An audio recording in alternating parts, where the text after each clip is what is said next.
They handed it to me with smirks. A cousin snorted.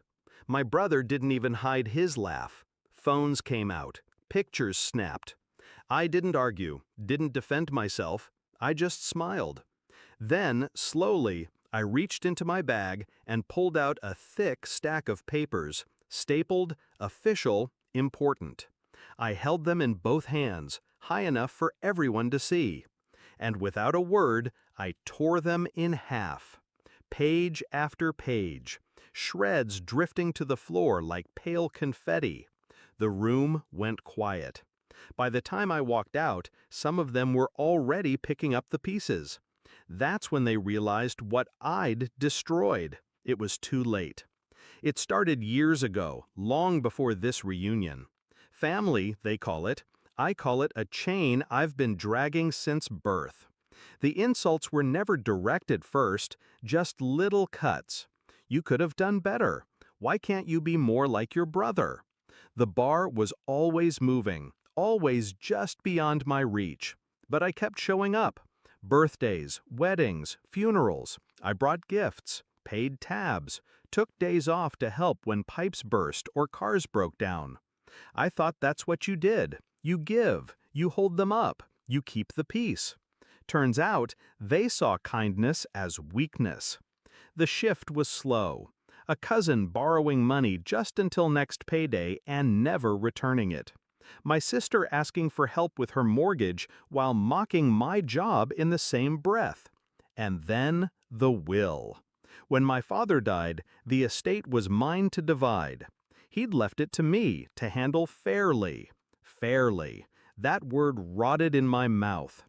They circled me like vultures, each with a reason they deserved more. I could have kept it all. The paperwork was clear, but I didn't. I gave them shares that made them rich overnight. Their gratitude lasted less than a week. The breaking point came last year. I'd paid for a rental house by the lake, a week for all of us to be together. Food stocked, bedrooms assigned, every detail arranged. I thought maybe, just maybe, this time it would be different. But they mocked the menu, complained about the beds. And on the third night, I overheard my brother in the kitchen laughing. He's still trying to buy our love. Someone else replied, cheaper than therapy.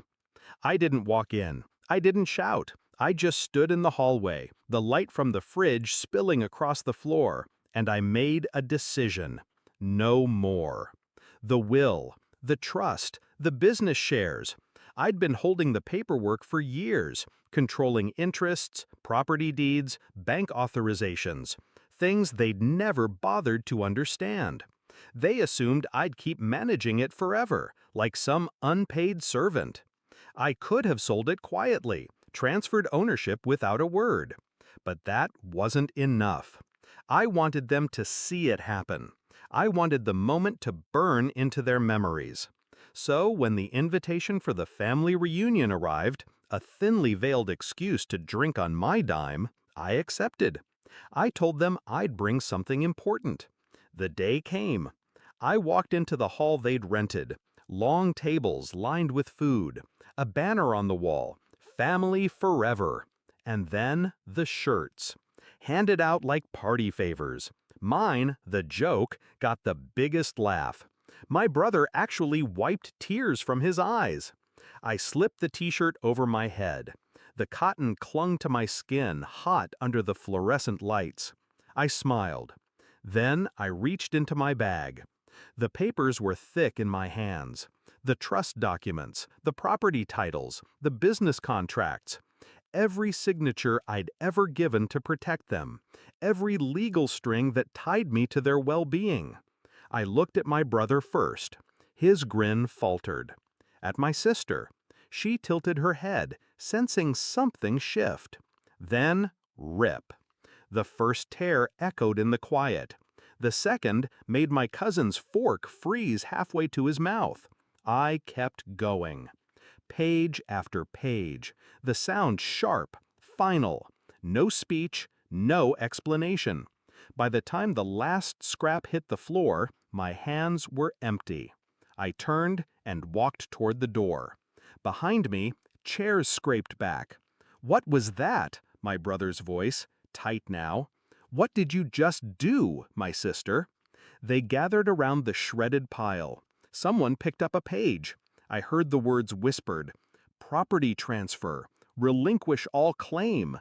And then, louder, panic creeping in. "These were the deeds. He just—" I stepped outside into the cold evening air. The laughter was gone. Inside, voices rose, overlapping, urgent. They understood now. No more free vacation homes. No more rental income from properties I managed. No more dividends from the business I kept afloat. No more safety net.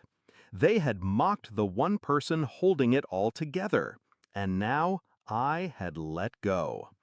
People like to think revenge is about rage. It's not. It's about patience, precision, choosing the moment when silence will cut deeper than shouting. As I walked away, I didn't feel anger. I felt light, free. They'll spend months trying to undo what I did in minutes. They'll fight each other over scraps. And every time they